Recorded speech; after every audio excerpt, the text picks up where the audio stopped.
My name is Venessa Paech, and I am the host and founder of All Things in Moderation.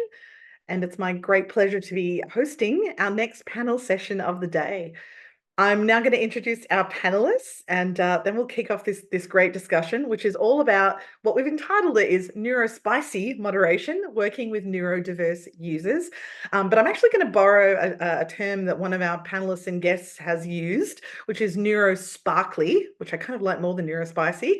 And this is sort of, we're going to unpack some of the nuances of working with neurodiverse users in our communities, working with ourselves and our fellow peers or colleagues who may be neurodiverse in terms of their work as moderators and community managers, some of the myths and misunderstandings that crop up in that space, some of the ways we can make our spaces and our experiences more accessible and affordable to them, and some of the superpowers that these individuals can actually really contribute socially, culturally, individually to our community experiences, to our audiences online. So strap in, we're going to have a fun discussion. First, I'd love to introduce Danielle Schwerin. Now, Danielle, I've known for quite some time, personally and professionally. She is an incredible powerhouse of a community manager. She's worked in the space here in Australia for more than 15 years across a huge array of clients and organisations. She's also had experience in communications and public affairs and operations. She's a sometimes proudly, she says, neurodivergent person, and really kind of centers user voice and user experience in her work as part of that, centering the dialogue and that feedback loop between users. She's also deeply experienced in risk management, governance, and sort of the risk minimization, harm minimization side of moderation as well. And she's had a lot of experience with neurodiversity in a whole range of settings. Our next guest is Emilia Bell. Now, Emilia is an academic librarian, PhD candidate, and co-founder of the Association of Neurodivergent and Disabled GLAMR professionals in Australia. As a queer and disabled person, Emilia's lived experience is a catalyst for their focus on community building, partnership, and engagement. In 2023, Emilia was a recipient of the AICD Disability Leadership Program, which is a governance scholarship for leaders with a disability. We're absolutely delighted to welcome Emilia to the conversation. Last but not least, another individual who I've had the pleasure of knowing for a lot of years now, Nephthys Nile. Nephthys has, again, a wide background in digital and sort of social media landscapes. They've been around community management for 20 odd years or more. And more recently, moving into a really specific and compelling space, which is role-playing and gaming communities. So Nephthys has sort of segued into building these cross-platform communities for brands, working for grassroots communities, and she's currently president, lead admin, and moderator for Dungeons and Dragons Australia, which is Australia's largest online fan community based around the classic tabletop role-playing game of D&D. Sing out in the chat if you've ever played. And they have over 11,000 members in Australia and New Zealand, which is a pretty large community. She's also vice president of the Australian role play community. So she does a lot of online, offline, and hybrid work for community management and moderation, and deals with a lot of neuroatypical users, neurodivergent and diverse users. We are getting better and better as a society, as considering, talking about, reflecting on how we're handling diversity, equity, inclusion in our workplaces, in our organizations, in our local communities, in our online communities. We're talking about that a lot. The discourse is really progressing, which is great. There is a danger sometimes that it becomes a little box ticky and a little more performative than action based. So I have to be really careful of that. But one thing I find that a lot of the times there's certain types of diversity, let's say, that are not always centered in that discussion or even included in that discussion. I think we can be a little, kind of focusing on a particular set of dominant things when we talk about diversity, which makes sense, right? We might talk about racial diversity or ethnic diversity, sexuality and gender, but things, actually an incredibly common type of diversity is neurodiversity. And we know it's very common in our community of practice and amongst all of those who use these spaces that we convene and govern and look after. Yet we don't seem to talk about it very much, even though we're dealing with the realities of it. So I wanted to try to surface some conversation around that and maybe put a bit more of a spotlight on it. Just to kick off, would each of you mind just sharing a little bit more about yourself, in particular in relation to this topic? So your relationship to neurodiversity and the relationship of that to your career in moderation and community management. Let's start with you, Nephthys. Hi, so I am an autistic ADHDer who runs a community with a bunch of variant neurodivergent people.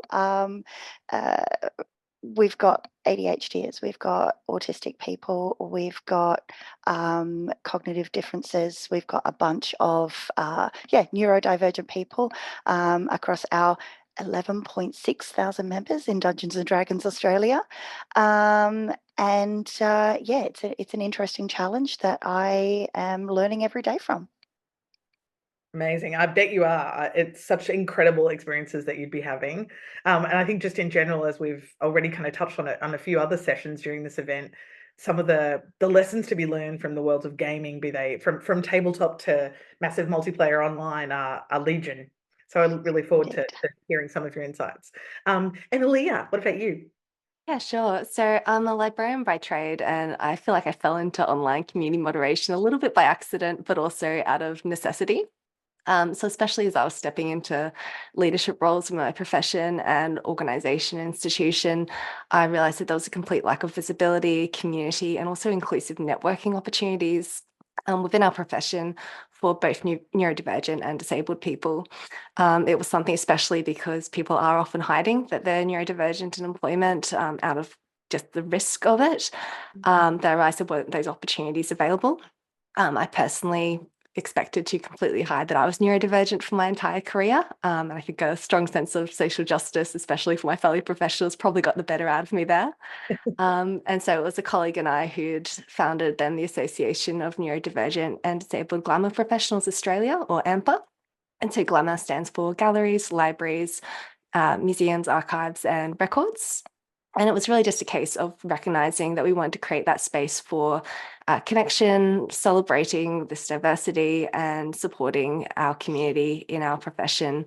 And also that we couldn't just wait around for someone else to step in and start that community building and creating spaces for that. If we wanted that, then we had to kind of, take a step forward and step into community moderation and create the space for that. And pretty much all of our community building efforts are in online spaces. So I think there's only been one instance where we've stepped outside of that online space just because there's an event running at the same time. So it's, I think, brought a lot of connection that otherwise wouldn't have been there. And it's just amazing to see those kind of inclusive spaces form. Absolutely. Oh, thank you for sharing that. I think it's great. Look, a lot of community managers would describe themselves, at least in the first instance, as an accidental community manager who didn't necessarily set out to, sort of looking for careers and went, that one sounds like me. Yep, I'll do that. Didn't follow any kind of a straight linear career trajectory with this. It rarely is linear. But yeah, sort of fell into it through some sort of adjacencies like you did. And it's awesome that you stepped into it.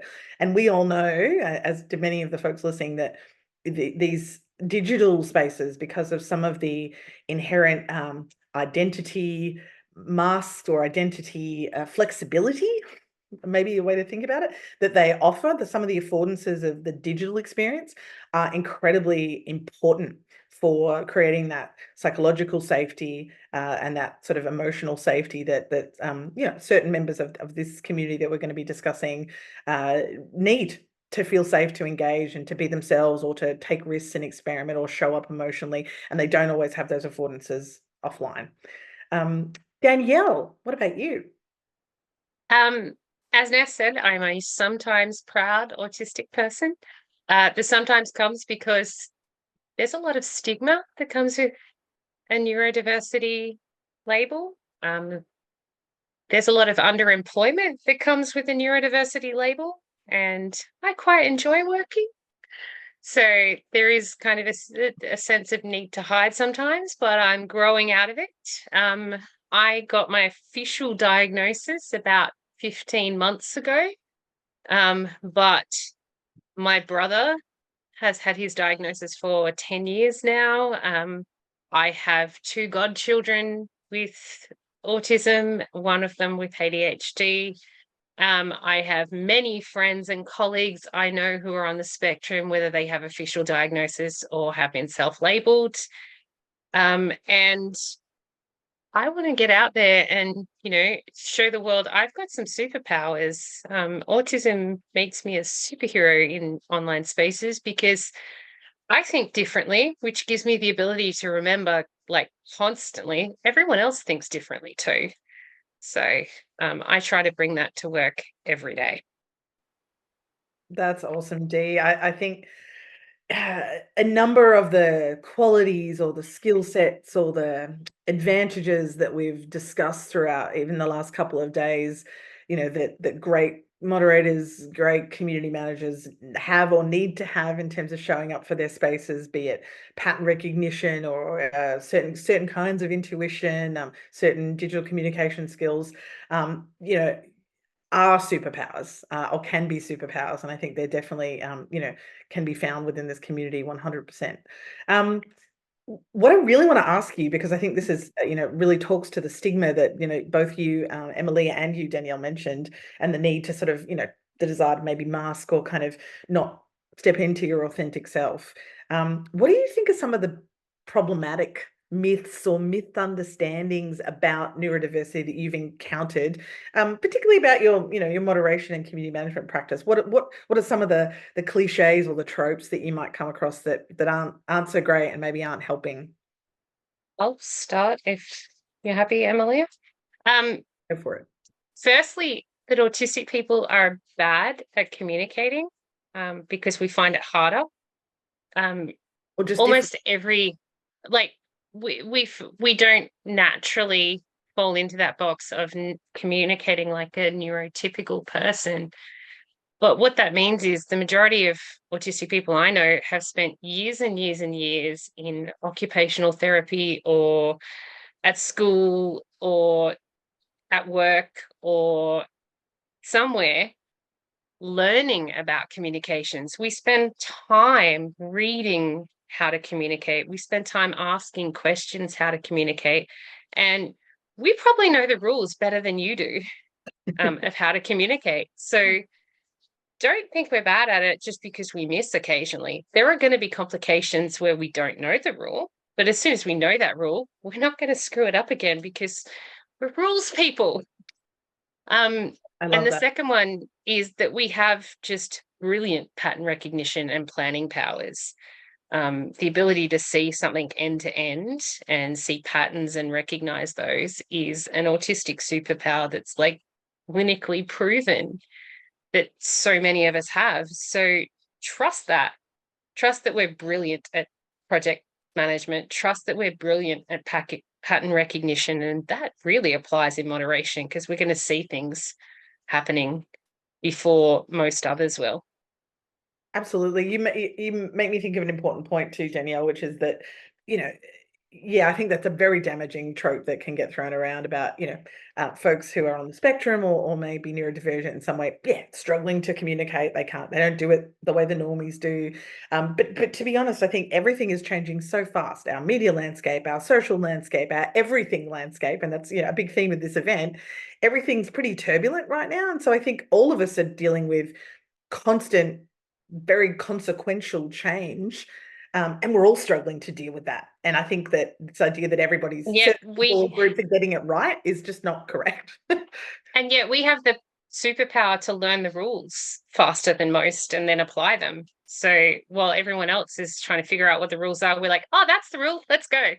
Right. And the pattern recognition to see the trends coming and go, I reckon the next step is going to be this. Oh, look at that. I was right. Yeah, yep. Exactly right. Do that on a daily basis. Yeah.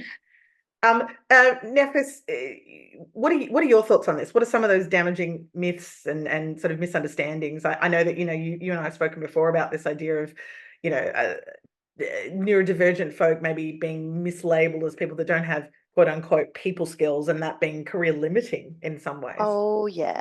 So I started my digital tour of force in social media management, and segued into community management from there. And quite frequently was told that I'm not good enough at my job because I don't make the small talk, and that I can't recognize what the users want, that sort of a thing. And was quite frequently having to turn that around and go, no, I am. Look at all the engagement numbers that we've got. And it was that sort of a conversation that led me to go into community management, because quite clearly I have a talent for this stuff and I like doing it. And so, yeah, when I started down the path of getting my diagnoses, I was able to go, oh, that's why I'm good at that. Or, oh, that's where that comes from. Okay, cool. How can I harness it? And that, because I am 100% the person who will stand up and advocate for myself and everyone around me, because if we don't advocate for ourselves, no one else is going to do it for us, unless you've got a social justice warrior on your side. I was having those conversations with employers and going, no, we need more neurodivergency in our team. We need more people with these powers. We need people who don't have the same diagnoses as me, because they bring different perspectives into the team. And when you're managing a community of diverse, neuro or otherwise, people, you need multiple perspectives to understand where people are coming from, to understand why people are doing the things that they're doing, why they're harnessing what mechanisms you have available. All those sorts of things. Yeah. And I'm going to stop ranting now. No. I love it. I wouldn't call it a rant at all. And I think it's wonderful and a really shrewd observation. Emilia, what about you? Myths to bust. Go for it. I'm going to build on both of those responses and say people leadership, both, people and leadership, and bringing both of those together as well. Like Danielle was mentioning before, there's a heap of myths and stigma around employment, and employment statistics for autistic people in Australia are not great, let alone actually having conversations or statistics about autistic people in leadership. And the same goes for other neurodivergent types as well. But I know that those statistics on autistic people are the ones that get flagged the most often and are much higher than anyone else with disabilities or people without disabilities as well. But I think that especially in this community moderation space, we often just don't realize the, I guess, strengths that, just like Danielle has highlighted, that people are actually bringing to leadership and to people. I'm in a community where the majority of people are neurodivergent, and I see all the time empathy, care, consideration, understanding, taking the time to make sure they've understood someone's viewpoint, and they're bringing that either as community members or as moderators in that space to the work that they're doing. And even people who aren't in formal leadership roles are demonstrating that leadership all the time in the work that they're doing. And I don't think that gets recognized enough because of the stigma and myths that surround it. And also just the uniqueness, I think, of individuals. There are always going to be people who aren't as comfortable stepping into people kind of centered roles. But there's also going to be plenty of people who are comfortable, who maybe, have challenges in other spaces or other areas, and who are actually very keen to be in leadership roles, whether that is project or people or something that's distinct. And I think that's important to recognize that diversity within neurodiversity, but also just pushing the bounds of stigma and assumptions and myths that do surround it as well. Yeah. Oh, look, so much. Absolutely. This idea that Before we move on, group is a monolith is so wrong. Go for it, Danielle. So the statistic in Australia for autistic people is that 69% of us are either underemployed, so we're not employed to the fullest of our abilities, or we're unemployed. 69%. It's huge. On a spectrum, on a disease, which is, well, it's not a disease, it's a personality trait that is a spectrum. So from, fully functioning adults who just have some special abilities, through every of those that want to be employed, 69% of us are underemployed or not employed at all. That's not okay. We have superpowers. Use them, people. No, you're right. It's not okay, right? And I think part of this is starting to amplify these voices, to bust these myths, to confront this stigma, which is like no easy task. It's collaborative, it's co-iterative, it's going to take a long time, but you're all in your own ways working individually and collectively to do this, right? And I thank you for your leadership in it. I want to just quickly, Yeah, yeah. Charlie Helen, I can't see your surname in the chat, has Oh, yeah. asked how we Charlie help Helen. reduce stigma. I would say get out there and read as much as you can about what different types of neurodiversity mean and what they look like. I shared an article recently with a bunch of my managers about what a neurodiverse, like what a person with autism looks like when they're paying attention to you on a Zoom call. And what it looks like is they're fidgeting, they're distracted, they're not looking at the screen, they're doing other things, because that's how we listen. And it had not occurred to my neurotypical managers that might actually be the reality. And when they think I'm not listening, that's about their feelings, not about the reality of whether we're paying attention. So get out there and read. There's a brilliant, brilliant author, Ruth, I can't remember her surname right now, from La Trobe University, who is on the spectrum, who speaks about neurodiversity in the workplace, who writes wonderful articles in the media and on her LinkedIn. She's awesome. Find her, read her stuff, because she explains in really simple terms what it looks like to deal with an autistic person in the workplace. Yeah, brilliant. I'd love such a good example, right? This idea of how somebody, because we have such a probably stigmatic assumption about what somebody looks like when they're paying attention versus not, and you know, whether it's live and synchronously or in some other setting, and that is just different for everybody, let alone the spectrum of folks within the neurodivergent community. So it's a incredibly powerful example. Thank you. Can I just jump in and add one more thing there as well? I think also just panels like this and having different people share their experiences. So I've got multiple different diagnoses in neurodivergent kind of space. And there are a number where I just would not be recognized as someone who had that diagnosis at all. Someone would not pick up on it, and simply because I would not present in the same way as someone else or in the same stereotypical way. And that's one of the things that has encouraged me to be more open, in the workplace, in, communities that I'm part of, and actually surprise people with how open I've been. Because it's, you see that change, that acceptance, that slight willingness from someone who otherwise wouldn't have listened or wouldn't have realized that they had that bias. And that includes things, I know someone in the chat added things like employment interviews and the like. That is, people just often do not realize. I know a lot of well-meaning people who wouldn't realize the barriers that people face in those spaces simply because no one's actually mentioned them. It's not always the case, but there are lots of well-meaning people out there who just don't realize that those barriers exist. Absolutely. And even the well-meaning people who do realize that some barriers exist don't understand that accommodations for one type of necessity won't work for somebody else. And so they need to open that dialogue, because the person is never going to come in and say, I need X, because you're always looking for the company or the organization to lead with, we have these accommodations open, but if you need something else, come and talk to us. Yeah. It's also about creating a space where I feel comfortable to raise my hand and say I'm autistic, and I'm not going to get fired for that. Yes. If you rely on me raising my hand and saying I'm autistic, I need accommodations, you've created a space of fear. Yep. If you've created a space where you say we are open to neurodiversity, we've got lots of accommodations available, tell us which ones are specific to you, that's really helpful. Because it creates like that initial point of, hey, these people, they might not get me, but they get it. So let's flip our perspective, right? These are all really tangible ways that this shows up for you and many others in workplaces, digital or otherwise, out there in the world. What about in our online communities, many of which you have custody of, right? What versions, what kind of shades of these challenges present themselves for neurodivergent users in digital social spaces, perhaps compared to neurotypical peers, thinking about the technical, the social, the cultural, kind of what shows up for them. Can I start with you, Danielle?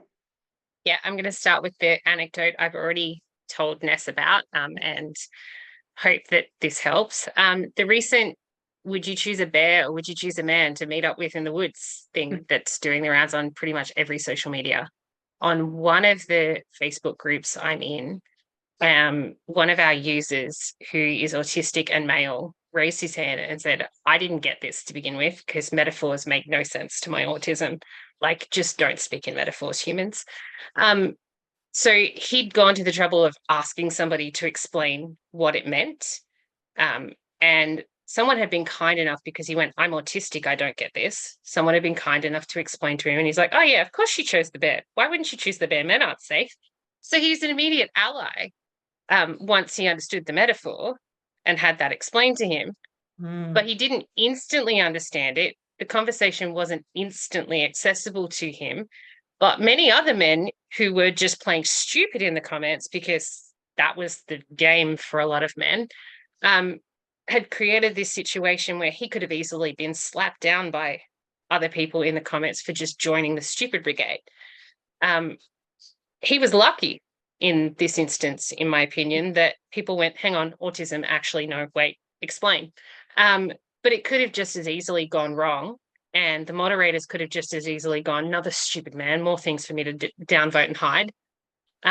It just would not have been fun for him if he hadn't been brave enough to use the word autism.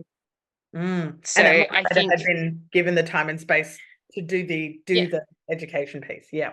And like, even myself as a neurodiverse person, if he hadn't used the word phrase, I'm autistic, I'm not sure I would have stopped to give him the I'm autistic time of day of not understanding the metaphor.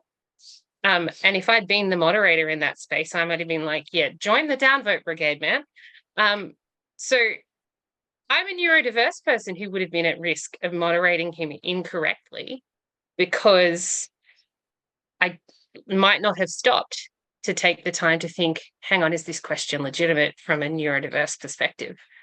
Like, do we really have to disclose neurodiversity to make our questions legitimate? Should we make our members do that? I don't think so. Yeah, I know what you mean. It's like the onus was on him to do that. But in this instance, the fact that he felt comfortable enough to do that meant that there actually was an opportunity that opened up that had a really positive outcome for the community and for the two individuals involved. Nephthys, I'd like to throw to you. I think, can you maybe speak to some of the, we've got such a vast array of online communities, right? We've got VR spaces, AR spaces, text-only spaces, audio, sound, all of the above in combination. Such a rich, diverse, multidimensional media out there. That's going to be differently experiential for everyone, right? Especially, I think, members of this community. Can you speak to sort of some of the challenges that might crop up there? Whether it's people's propensity to speak in memes and emojis, or the presence of video or the absence of video. I'd really be curious about your reflections, because I know you deal so much with this space. Absolutely. So Dungeons and Dragons Australia is cross-platform. We do not have our community in a central place. And we really focused on opening that up. We started off as a Facebook group, or a collection of Facebook groups, primarily because we were all there anyway. And when we started to take a step back as a moderator group and go, we're not quite getting all of the people in the room that we want, what can we do? One of the things we floated was go cross-platform. And my work as a social media manager kind of helped in that, because I went, well, there's a bunch of other places. You go where your audience is. And if we want to get the people in the room that we want in the room, we go there. We don't expect them to come to us. And so harnessing that idea and being a bit strategic about it to start off with, dipping our toe in the water, we opened up a couple of Discord servers, primarily because it was free, first and foremost, and we could use a bunch of technologies that helped us moderate in a space that maybe we as a team weren't so familiar with. And part of that was opening up a voice and a video chat channel for people who could then use technologies that they were comfortable using, rather than us forcing them into a text-based or an image-based only space like Facebook does, or did, certainly, back when we were looking at this. And what we have found is, by being very open and transparent and going, hey, we have all of these spaces, go to our link tree, you can find where you're most comfortable talking to us and talking with other people. That means that we've then we're able to go to our moderator team and our administrator team and go, where are you comfortable working? Now that you've been in a bunch of these spaces, you know who's in these spaces now because you've had a bit of a taste of all of it. The first taste is free. Where are you happy to work? What space do you want to quote unquote own? What do you want to be the focus of your work? And that's really meant that the people harnessing those platforms and those methods of communication have been met with a moderator team that is comfortable working in those spaces, that understands the technologies that can help, but is still familiar enough with the landscape of our group to go, hey, we're having a conversation over here about that. Did you want me to maybe introduce you to someone who can help you learn the ropes of this particular platform? Or that's not an appropriate conversation for our group. Maybe it's a wider TTRPG conversation. Me personally, because I can't say no and I'm a multitasker at 4 a.m. in the morning, I will make an introduction to the Australian roleplay community where you can meet those people and have those conversations. But I think by being cross-platform and multi-platform, we're opening up spaces for the right conversations in the right channel in the right way for those people if and when. And if they find us in a different method, we can make those introductions and hold hands and help. That's what community is. It's about helping facilitate conversations. And that's our job as moderators. Yeah, I love this, Mel. I think it's so cool. Pritke in the chat says, I love the idea of creating multiple accessible spaces, these different kind of digital settlements for different folk. Meeting people where their comfort levels are is so powerful, and I couldn't agree more. There's, language in our community management space that's been floating around for a little while now about this notion of community everywhere all at once, kind of borrowing from the film of the same of the similar name, which is, it speaks to the ubiquity and the multi-platformness of so many of our community ecosystems now. I think that can feel scary and overwhelming and daunting when you've kind of got to administrate all of that.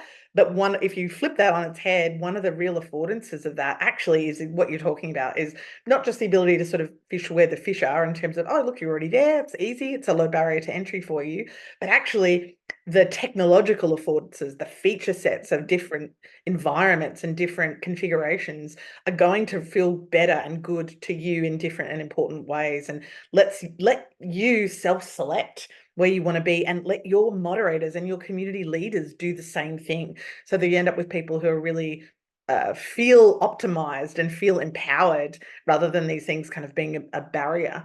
Emilia, you work in both formal and informal settings, and I think it's really interesting maybe to consider how some of these technology sets have and their deployment by community managers is opening up opportunities for neurodivergent folk who maybe would feel a level of discomfort in traditionally professional spaces with traditional technology sets, perhaps. Could you speak to that a little bit?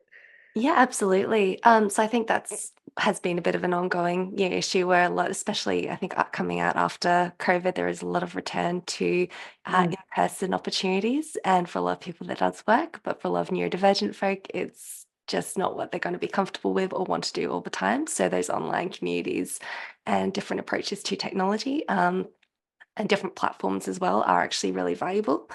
But I do think it's important, like we were mentioning with some of the challenges, and just building on those previous responses, to realize that things like, interpretation, sometimes even communication challenges, sensory challenges as well, do still carry over onto those online spaces. And so it is about still actively making sure that there are, things in place to navigate that. I've been saying recently that online communities don't immediately remove all barriers, they don't remove all challenges, and they don't even remove all discrimination either. But they do provide those opportunities to find new ways of engaging. So, we have community catch-ups outside of things like Discord, where we do provide options for people to have their camera off, to use chat, to find different ways to communicate, to send things ahead of time if they'd like someone to share something on their behalf. And we do have those opportunities so that people don't feel like they're put on the spot, so that they have time to have considered responses. If they want to just sit and listen to other people's experiences, or, at a later point, jump in and share, we have more of those options and different ways of navigating it with those technologies as well. And I also just want to touch on something that Danielle mentioned, which was also, I think, a challenge that is probably unique to neurodivergent people as well, but around privacy and self-determination.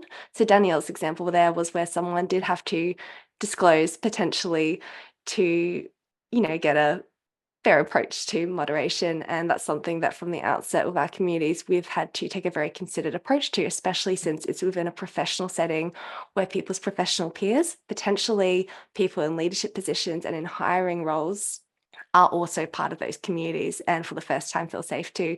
And yet we also have a space where people are openly disclosing, sharing their experiences, sharing diagnoses. And there's a record of that. We've got to make sure that people actually feel comfortable in those online spaces doing that and navigate and sometimes mitigate that risk as well. And especially if we are doing things where we're hosting webinars, where we have our community members joining potentially people who are allies and are there to learn, we have to be very, very clear about, what kind of space we are then in, who is actually involved in that space, that it might not just be our full members, and that we have other people along, and making sure people understand what they're comfortable to share online as well. So that was something that I was just thinking when Danielle raised that point about essentially disclosure and some of the challenges around that, and when it is necessary, and ways that we can, I suppose, bring understanding without having to, have people disclose if they're not comfortable doing so. Yeah, absolutely. Danielle, did you want to build on that or reflect on that further before we move on? Do you want to? No, I think everyone's built on it.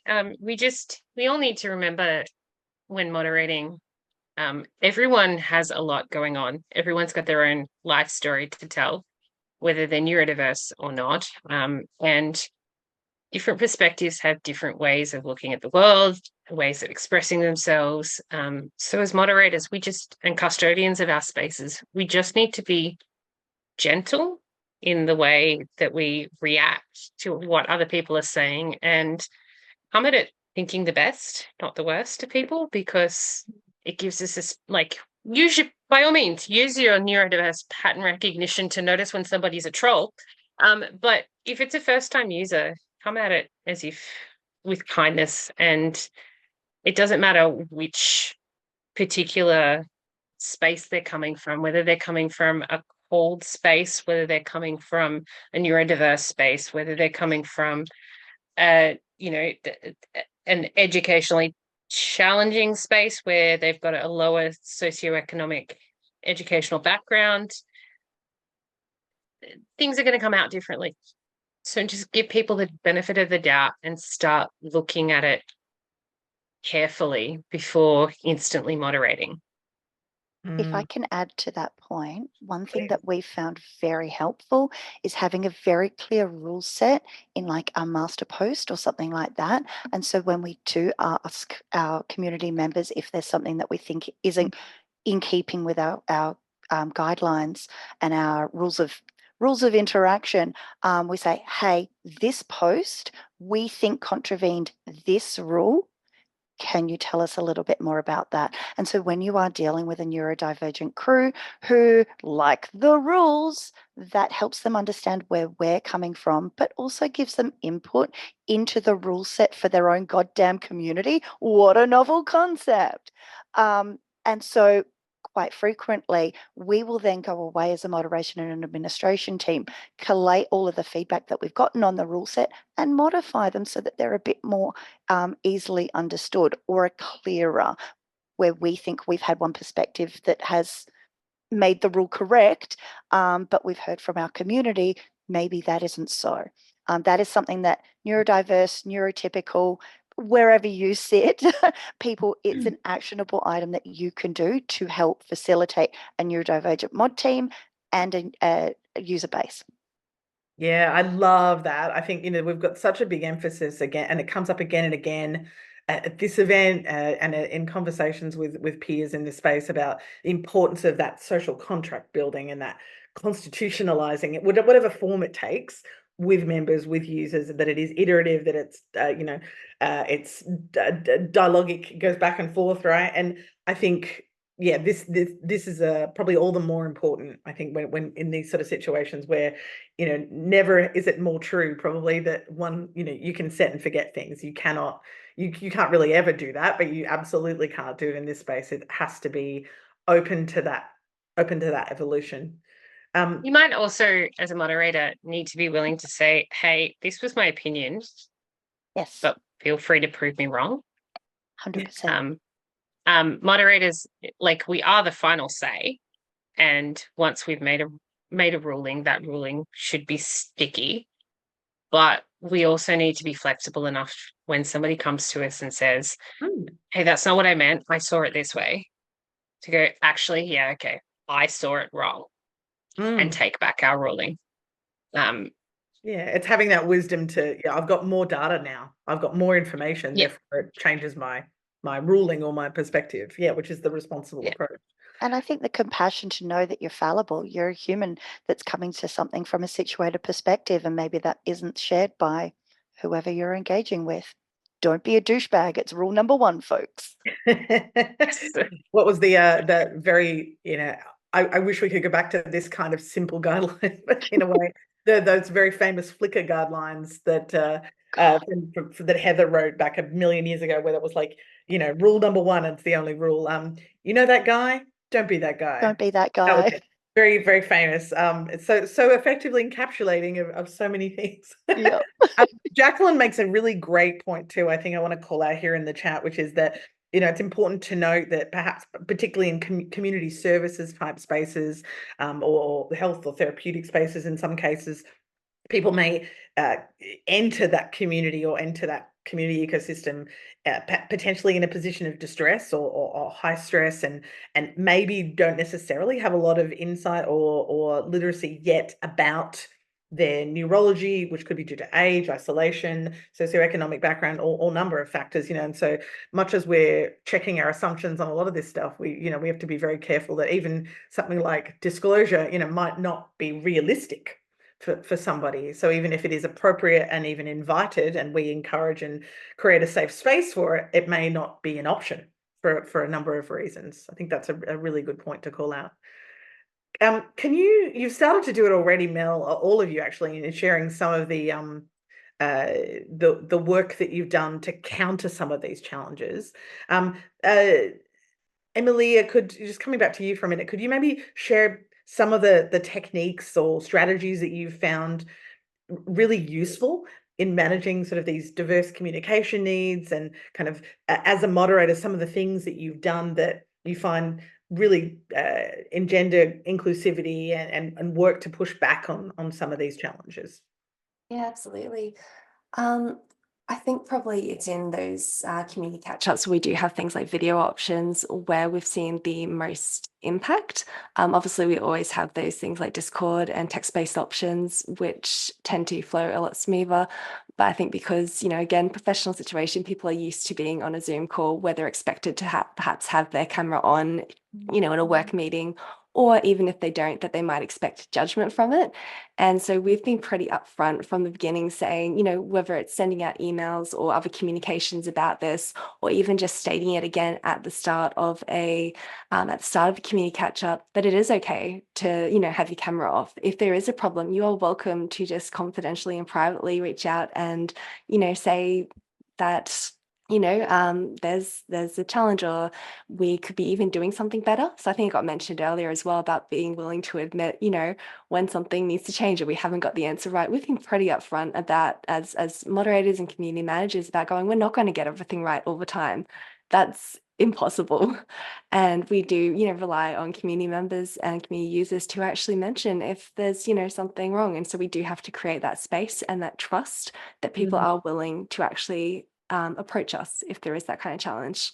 Again, we've got a lot of things that we haven't necessarily had anyone take us up on, like messaging a introduction beforehand and having someone else read out on that behalf. But we've made that available, knowing that someone might not want to, or feel not even be sure if in the moment they're comfortable just jumping straight in. I've got a few community members who I don't think have ever had their camera on the entire time, and we'll just use chat throughout the entire thing. I personally can't do that because I can't keep up with chat and conversation at the same time. So I marvel at them, but it's fantastic that we have that option and those different kind of communication options and different platforms as well. So someone might not want to actually come along to any of those community catch-ups and might prefer just to stay in Discord, where perhaps it's a little bit of a slower pace as well. I think some of the challenges there, though, is that we, again, like I was saying before, diversity within neurodiversity, and also we have members who aren't neurodivergent as well.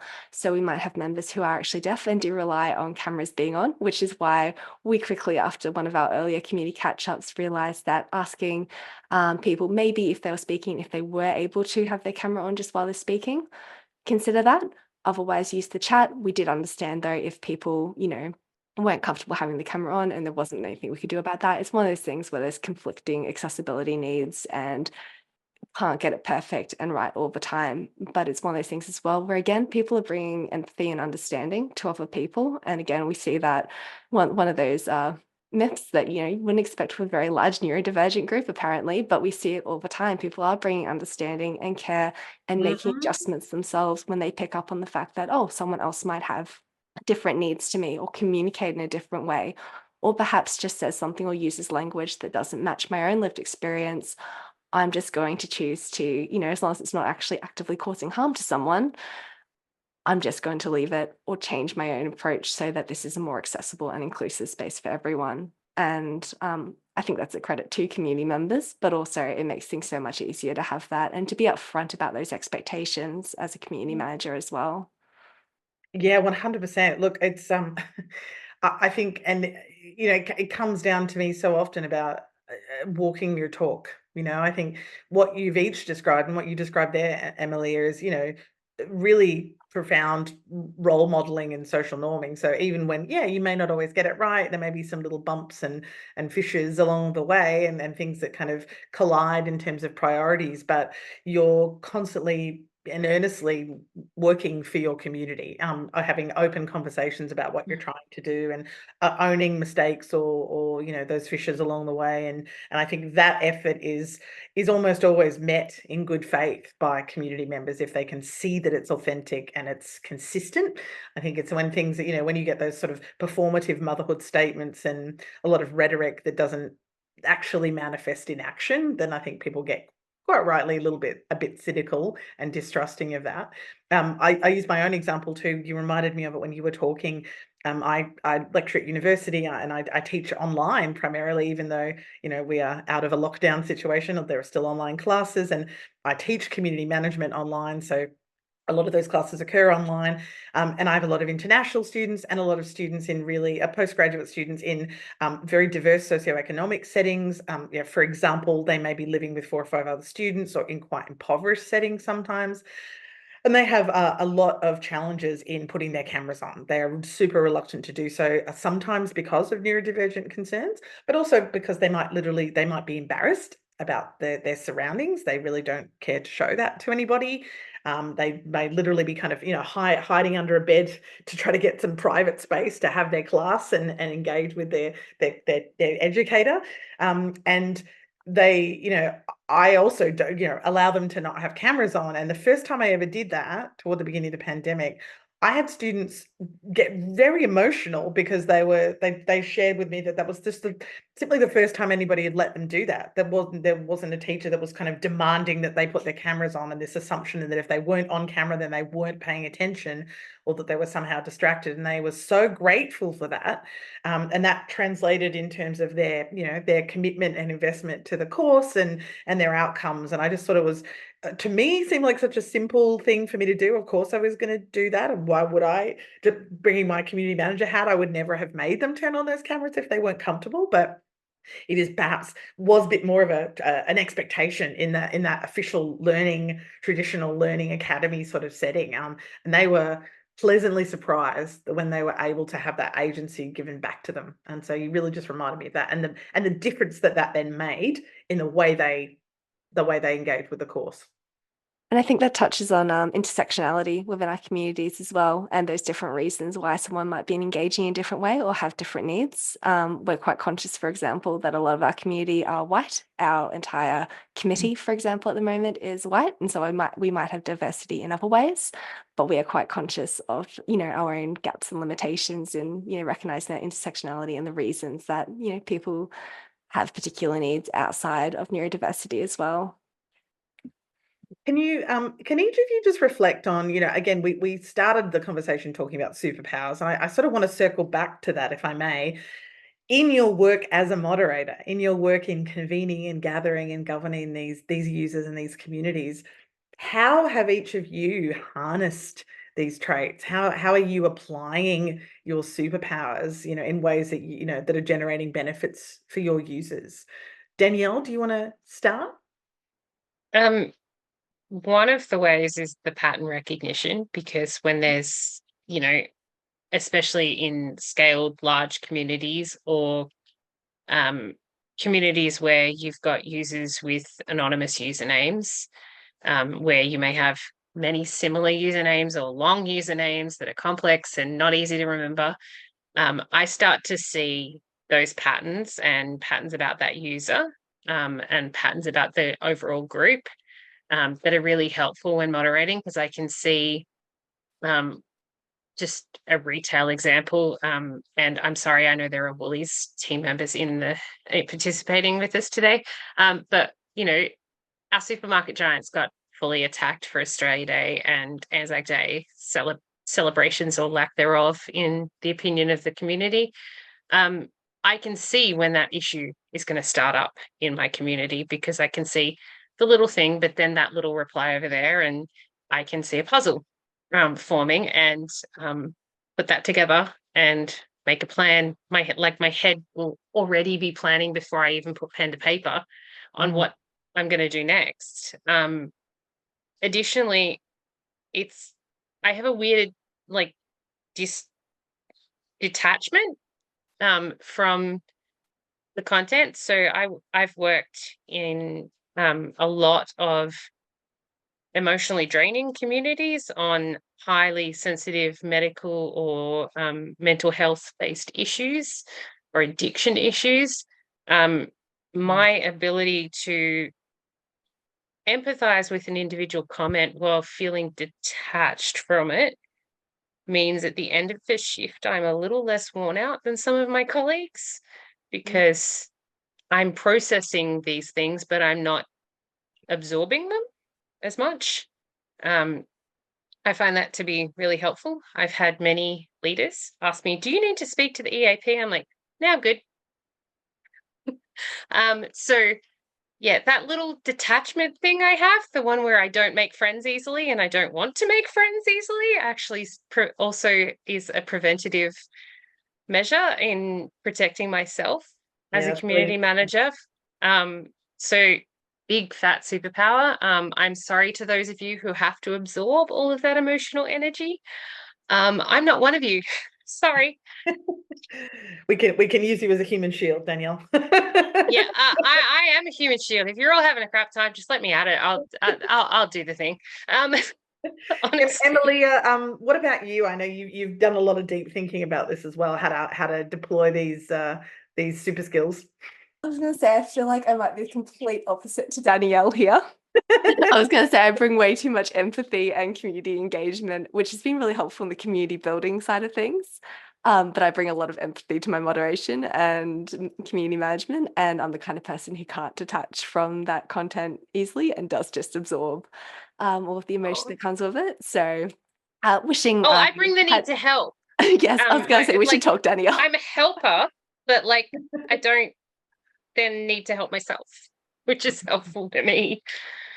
Because I do think, though, just lived experience also more broadly is just something that we're all bringing to those communities. It means that you can actually recognize, when someone does have that shared experience, or that, you might pick up on things that other people wouldn't otherwise pick up on as an issue. And I've had that, in both, community management, but also workplace, where I've gone, actually, that's going to be a problem that's going to be a challenge for someone else before someone in perhaps a management position or another leadership position has actually picked up on that. And so I think that lived experience does kind of add to it. And also just, again, recognizing that there is that diversity within these groups as well. So people use different language. I've very quickly picked up on the kind of language that different people in our community don't tolerate, will, mention to me that someone else has used this to describe themselves. Can we add some kind of disclaimer that not everyone uses that language? And I've had to, we've all had to very quickly pick up on, when to step in to reassure. And it's only because of that lived experience that we've been able to pick up on those differences in language and the different ways that people identify within that community. I love that. You're Rosetta Stoning for your people. I think it's really interesting, just that, that positioning well, I think it's interesting for a lot of community management roles anyway. You as the interpreter, the translator, that kind of, I had a friend of mine who does this work in Germany described community managers as the human API once for an organization. I was like, yeah, there's definitely some truth to that as well. Nephthys, can you speak to this as well? Thinking about the different ways that you've drawn on your own superpowers and the way you've, probably using your community management moderation skills unlocked those superpowers for others to perform, certain constructive roles within your community. Sure. A couple of things that spring to mind. Again, pattern recognition. And my time as a social media manager, I am able to go, what is out there in the news at the moment that is currently associated with my community's interest base, and what is going to flare up big time? AI art in the TTRPG space became a huge contentious issue. And I was able to alert the moderator team and go, this has just been released. We are going to see more articles on it. This is going to be a problem. As an administrator team, we are discussing our stance point on this now. We will let you know. In the meantime, this is how we would like you to handle anything that might be contentious. Put it into a holding pattern. Don't allow it out there until we've got a policy moving forward. When we have a policy, we will announce that to our members. We will announce it to you, and this will be how we will deal with it going forward. I know that not everybody is able to do that, but keeping your finger on the pulse of associated topics that might be of interest to your community is a really strong way to kind of, I guess, buffer anything that might be coming in as a tour de force for your community, rather than being blindsided by it. And additionally, my pattern recognition has allowed me to go, hey, moderator, do you want to maybe talk to your doctor? I reckon we could probably start down the diagnosis path. I am not a trained medical professional. However, I have noticed you do X, Y, and Z. I also did this when I was pre-diagnosis. It led me to going and getting a diagnosis. Is this something you would be interested in? If so, I can furnish you with some publications that you might be interested in. You also need to mitigate that with, they may not be responsive to having that conversation, and you need to be okay with that. You need to take a step back and go, you know what? Everybody in their own time, because your moderation team is your community as well. And you need to be chill and cool with those people, because otherwise you've got to do it all yourself, and that's not okay. That does lead to burnout. That is not good. I can tell you from experience, if you're not ready to hear it, it's really harming. I had a boss once who told me I needed to get serious clinical help. Those are the words she used. And I may have picked up my backpack and left the office for the day because I was in tears at the words she chose to use. So yeah, be gentle with the word you say and phrase it as a question with, I've noticed these things. Do you think? Because I've still never forgiven that particular boss. I think that's okay. Listen, this is a really good connection to a question that Isabel asked in the chat, which you've already answered beautifully as well, Danielle. Thank you in the chat as well. Because I think, you mentioned, Isabel, you asked, are there tools you use in online spaces to help communicate more clearly, to be more accessible. For example, not using sarcasm, using emojis to help convey tone, or being very explicit or literal. And then Danielle, you've responded saying you write things twice sometimes, once for you and then once how you imagine others communicating. I'm thinking that could have been a lesson that your boss could have learned. This is what I want to say. How would I say that in the world? Can I have perhaps Emilia and Nephthys, just as we're wrapping up, I'd love you to throw your 2 cents in on that as well, if you don't mind. Yeah, so I don't think we have anything that we've specifically set, and we haven't needed to at this point, but I do know a lot of people tend towards emojis to help, convey that. I personally do it myself as well. It's much easier to do it in these spaces than it is in the workplace, and people are much more accepting of it. Same with little things like, exclamation marks and just adding those details. We have a lot of people who you pick up, again, pattern recognition, you pick up very quickly on how they're going to communicate certain things. And wonderfully accepting community of that as well, who take the time to understand and unpack that. Just the use of tools in online spaces, something that is recommended in a lot of spaces that I'm in is Goblin tools, which is an AI thing online, and you can use it to break down different tasks, but also to help understand the intent behind messages. So I know people who will copy emails and copy messages in that to try to interpret, what the kind of intent was behind it and stuff.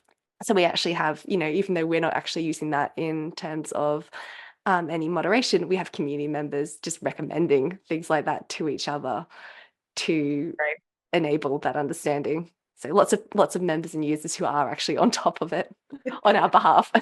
That's so cool. I think one thing I've seen done really well, and I've done once as well in one of my own communities, is it doesn't always work for everybody, but it can be a fun community project, is to kind of create the encyclopedia of the community, or the glossary for the community, like the newcomer's guide, where you can, if it's appropriate, kind of capture some of these things and write them down, which can be a kind of a fun way for a newcomer of any persuasion to kind of wrap their head around the language we speak here, and some of the little codes and signals we use, all those little, unique flourishes that make that community a special place. But also try to remember that not every, even really, really ubiquitous pop culture references aren't always ubiquitous.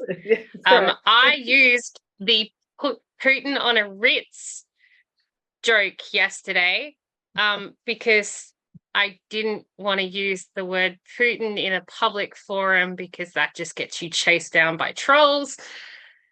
And somebody didn't understand that and just assumed I was trying to insult Donald Trump. And I'm like, come on, Putin on a Ritz has been around for 10 years, humans. It's not that hard. Apparently it was. And I took a little moment to put myself back together after realizing that I knew something and somebody else didn't. How did this happen to me? Nephthys, I'm sorry, I cut you off with my anecdote. No, that's okay. Any further reflections in terms of tools and this idea of helping with the translation? So I think I'm in something of a unique position where my community base is huge. We've got children. For legal reasons, we do not allow anyone under the age of 13, generally being the terms of use for the platforms that we're utilizing. But we've got 80-year-olds in our community, people who've been playing Dungeons and Dragons since the 70s. And so my very old person memes will fall flat with the younger group, but there is a subsection of my community that understands them. To that end, if you think that someone isn't going to get it, use a different communication method, or, and this is something that I personally do quite frequently, both in community and outside of it, is I double up on my messaging platform. So I will use a meme, I will follow up with a conversation, and then I will come back with some cool statement afterwards that helps encapsulate the meaning behind it, or the tone that was perhaps coming in there. Because I'm old, but I need to talk to the youth, and I also need to talk to people who are older than me, and people who have neurodivergence, people who are neurotypical, people who have cognitive disabilities, people who have access disabilities, people who for whom English is a second language. I have such a broad scope of people that I need to communicate, and I need to communicate to them in their way, which is, again, the essence of community, the right conversation, the right place at the right time with the right people in the room. So I need to modify how I speak, and I use everything that I can. I do utilize, I dislike it because I have a fundamental hatred of it, but I do use AI to take something that I think is very clear that perhaps isn't conveying in the smallest amount of words possible. Make this essay that I have written into a tweet or whatever. We're still calling them tweets. I don't care what anybody else says. We can't call them X's. That's just No, it's ridiculous. I'm sticking with tweets. Thank you, thank you. The billionaire can go away. Yeah. OG SOCMED represent. So yeah, I use AI to do that. Take this message, turn it into a tweet or a series of threads, because I know how I want to speak, but maybe that isn't coming across to the people on the right platform. Try it. Your community will tell you whether or not they're getting the message, and if they're not, you need to find a better way to communicate, not make the community communicate better with you. Yeah, you got it. A point underscored by Jacqueline here. I think I agree very soundingly, which is, sometimes decades of masking, be that yours or your community members, can actually equip people very well for adapting to community communication, and norms and trends. And I think that's, get another one of those superpowers. Because we spent time learning the rules. Right. Yeah. We're constantly relearning, right? Yeah. I could talk to you amazing humans all day, and I'm pretty sure this panel could actually go on for another few hours, but we do need to wrap it up. I just wanted to give everybody one last chance on the panel. If there's anything we haven't covered that a point you really wanted to make, or some a resource you wanted to share, no obligation to. We'll if you think of it afterwards, we can share afterwards too. But yeah, anything you wanted to kind of close out on. I'm going to pass some links to Beth Radulski's stuff on to share around with everyone, because I think she's just fabulous, and she speaks Australian, not American. So yay. And one last thing that I'm going to say, if your organization hasn't already done it, get out there and pitch your people and culture team or your DIE team to get some neurodiversity training for your workplace. Get it, and then encourage your HR team to join in, because they're the gatekeepers of the original applications for jobs, and they need to not be writing off neurodiverse candidates. Yeah. It's important we're included in the conversation, so they need to find ways to include us in their hiring practice. Danielle, you and I've talked about this, the weaponization of the term culture fit that's sometimes used to kind of hate that term. Deliberately exclude, or deliberately not be diverse or inclusive in many cases. Every time someone says culture fit, I just picture a room full of tech bros high-fiving each other and then refusing to let women come in and be engineers on a project because women shouldn't code. And I'm like, there is that meme, culture isn't there? sucks. Old people meme. One of those old people memes, I'm sure, was like a bunch of tech bros like high-fiving with a lion, maybe? Am I remembering that right? Yeah. Emilia or Nephthys, anything you guys want to add just before we finish up? Danielle's touched on really close up with some of the conversation that we had earlier about just myths and stigma and stereotypes that really do that are pervasive, and that we are keeping in mind in not only the work we do, but those broader issues in workplaces and HR, just like Danielle raised, even when they are not specific to moderation. They are things that people are bringing into those spaces as community users and members. And that's something that I've been quite conscious of, that people are bringing all of that with them to community spaces, those previous experiences. And so it does pay to be aware of what is actually happening in those broader environments when you're considering community management and moderation practices and how you're actually responding to things.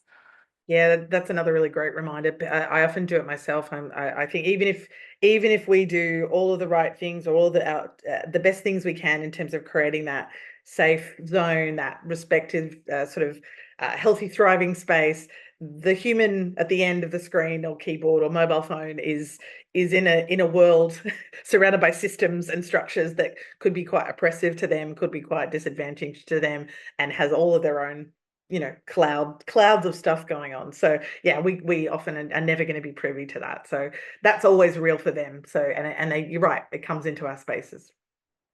I think a sentence that's bandied around the accessibility group an awful lot is no conversation about us without us. And I think we also need to stretch that out to neurodivergency, because moderators, community members, anyone included in the conversation, we need to be part of it to make sure that the mechanisms are there for us to enjoy ourselves, whether we're moderating a community and facilitating conversations and connections, or whether we're a community member looking for resources, looking for connection. Don't make policy, don't make procedures without including people who need to be policied and procedured for in that conversation. With us, not for us, right? Yep. Nephthys, Emilia, Danielle, thank you, each and every one of you. What a phenomenal discussion. And thanks to everyone that was listening and paying attention and contributing such thoughtful reflections and great questions in the chat too. What an epic discussion. Thank you all so much. We're going to adjourn now, and I'll see you all soon. Bye.